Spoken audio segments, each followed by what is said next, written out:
নমস্কার বন্ধুরা, কেমন আছেন? আশা করছি আপনারা ভালো আছেন ও সুস্থ আছেন। স্বপ্ন উড়ান একটি ভ্লগে আপনাদের অনেক স্বাগত জানাই।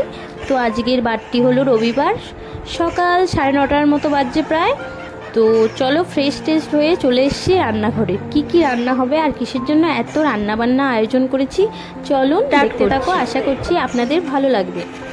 তো সকালেই সবজি টবজি কেটে নিয়েছি, বাসি কাজকর্ম প্রায় আমার কমপ্লিট।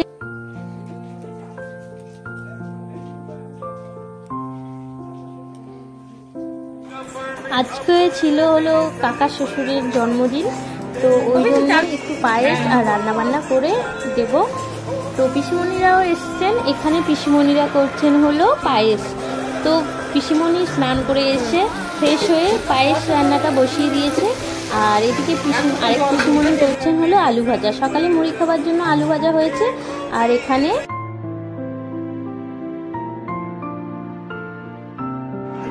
তো এখন আমি স্নান করে চলে এসেছি। তো এবার আমি পুজোটা করে নেব। আর ফুলগুলো কতটা সুন্দর লাগছে, এটা হলো টগর ফুল। আর কত রকম ফুল দেখুন এনেছে, কতটা সুন্দর লাগছে না। এই বর্ষাকালে না অনেক রকম ফুল পাওয়া যায়। আর এখানের পরিবেশটা তো গ্রাম্য পরিবেশ, তো এখানে অনেক ধরনের ফুল পাওয়া যায়। আর গাছের ফুলগুলো এতটা সুন্দর লাগে, এতটা কিউট লাগে না। তো আমাদেরও একটা টগর ফুল গাছ হয়েছে, এই জাস্ট করিয়ে এসছে। তো আপনাদের সাথে শেয়ার করব পরে। আর চলুন কি রান্না বান্না করেছি আপনাদের সাথে শেয়ার করি। এখানে ঢেঁড়স ভাজা, পটল ভাজা, বেগুন ভাজা আর ঘিও করলা ভাজা হয়েছে। আর এখানে আছে পমফ্রেট মাছ। তো পমফ্রেট মাছের একটা রেসিপি করব। আর এখানে দই কাতলা করব, ওই জন্য কাতলা মাছগুলোকে আমি ধুয়ে ভালো করে এখানে নুন হলুদ না মাখিয়ে নিয়েছি। এরপর তেলে ভাজার পালা আর রান্না করার পালা। চলুন, পমফ্রেট মাছগুলো ছিল অনেকটাই বড় সাইজ, ওই জন্য না আমি কেটে দিয়েছি মাঝখান থেকে। তো তেল মশলাটা ভালোই ঢুকবে বলুন। তো এখানে নুন হলুদটা মাখিয়ে নিচ্ছি ভালো করে, তারপর তেলে ফ্রাই করে নেব।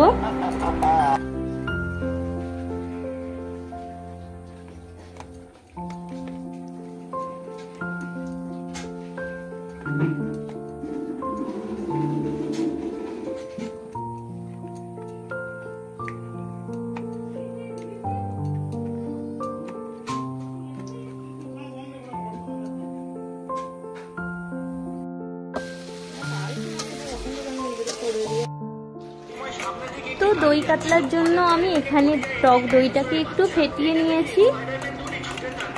তো টক দইটাকে একটু ফেটিয়ে নিলেই ভালো হয়।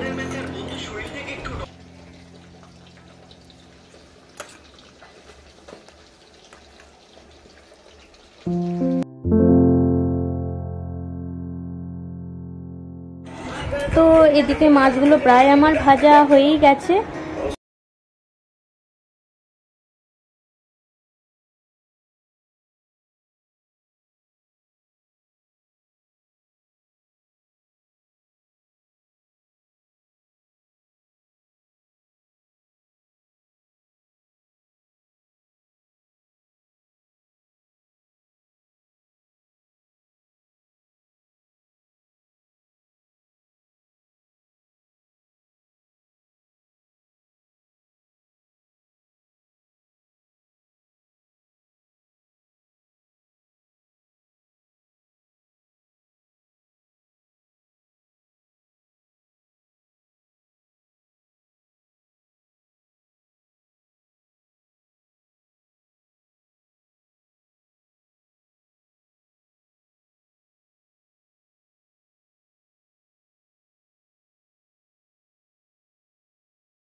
হয়েছে দই কাতলাও, পমফ্রেট মাছটাও